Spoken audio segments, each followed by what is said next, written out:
For those of you who are familiar with Suffolk Community Foundation, you probably already know something about the Surviving Winter Appeal. This is a moment each year when the Foundation and its partners don their scarves and bang the drum to deliver a very simple message, which is this. If you don't need your winter fuel payment that you get from the government, please, will you donate it to somebody else in Suffolk who really does? The Surviving Winter Appeal is a brilliant mechanism that makes all this happen. Let's find out more about this year's appeal from Tim and the Suffolk Surviving Winter Partnership team. So welcome to the first of our On the Sofa conversations at the annual review this year, here in the wonderful library at the Hold in Ipswich. I'm delighted to be joined by our Surviving Winter Suffolk Partnership team. My colleague, Michael Atwood, who is Head of Public Sector Partnerships at Suffolk Community Foundation, Gary Crockett, who is Health and Independence Manager for Warm Homes Healthy People, and Nikki Wilshire, Chief Executive of Citizens Advice in Ipswich. Now, Michael, if I can come to you first, can you just explain, why does Suffolk need a Surviving Winter Appeal every year? So Suffolk needs a Surviving Winter Appeal every year because we know from government research that in excess of 34,000 households across the county are in fuel poverty, and that figure also shows that in Ipswich it's ranked the 24th most affected for fuel poverty out of 312 local authorities across England. 24 out of 312 across the country. In the top 10%. And obviously that combined with the increase in fuel prices, the increase in general inflation at the moment as well, it just means that household income is coming under more pressure now than it probably ever has. So actually this is a perfect storm. We are coming into a winter this year that potentially for people who are struggling in Suffolk is worse than ever. And I think our two colleagues have joined us today. Nikki, if I can come to you first. You are there with your team when the phone rings and when somebody who is desperately in need of help picks up. And what are they saying to you? What are the challenges that you're facing?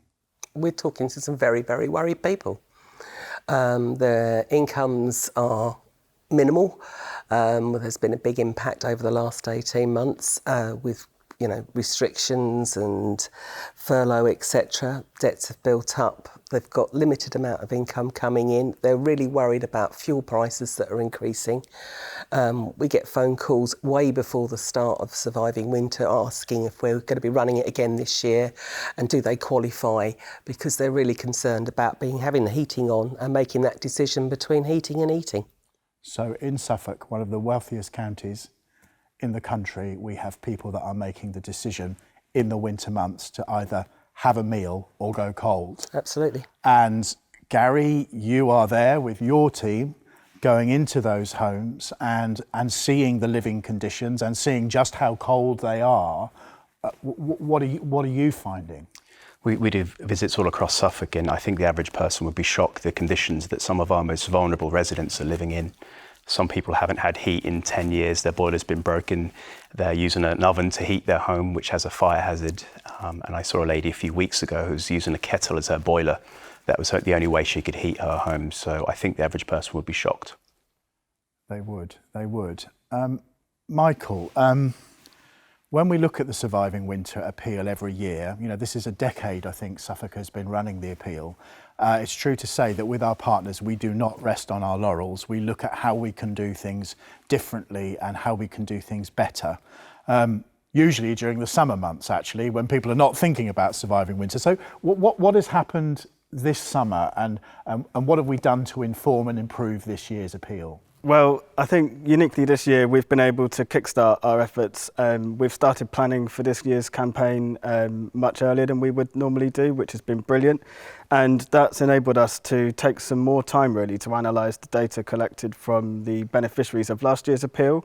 Immediately after looking at that, we were able to see that the vast majority of the beneficiaries were people that had received support in previous years.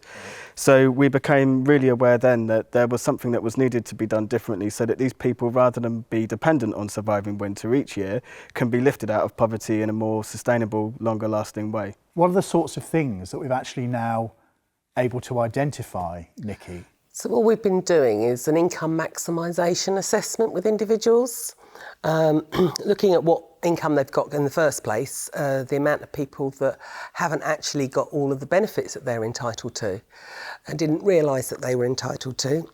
We're also looking at what they're spending their money on. Where's it all going? And looking at things, for example, people not understanding that they could be on better tariffs, not so much with the energy companies these days, but with their water, water light, broadband, social broadband tariffs, and through the sample that we've worked with, we've managed to save on average £736 per household. Wow, £736. That's a lot of money, and that the Surviving Winter group money is on top of that. And Gary, you've been out with your team conducting home surveys, which have also delivered some savings, I think. They have. So Nikki's team is all about maximising income. Our team is all about reducing energy expenditure, and we can do that by providing draft proofing and insulation. And we are able to help with 50% of cases that we surveyed, and they got a loft insulation and draft proofing, and we think that saves around £150 a year. So that's in addition to the Surviving Winter fuel payment. And decreases their carbon And footprint decreases as well. carbon, yeah. So Michael, the score's on the doors for this. It looks like now, how much do we think we've benefited each individual person that was supported? We think that as a result of the pilot and the new ways of working, that we will have achieved an average household benefit of around £1,000, which is fantastic. I mean, that is a huge amount of money, isn't it? From a Surviving Winter grant to all of that. And of course, it's not just for this year. Many of those improvements and those savings will have a continuing impact, won't they, going forward? So now we're here, we're entering the winter again, and we're taking a different approach altogether, Michael. We are. Going forward. So just sum up what the new approach is. So the new approach really is to take more of a preventative approach, to be able to work with households to increase their disposable income, to leave them in a position where they're less dependent on surviving winter year after year, and so that basically they're more resilient as a unit, as a household going forwards. And that means the following year we can then support different people, so that over time we're actually having a far greater reach and impact. So Surviving Winter isn't a sticking plaster, it is a long-term sustainable improvement to somebody's life.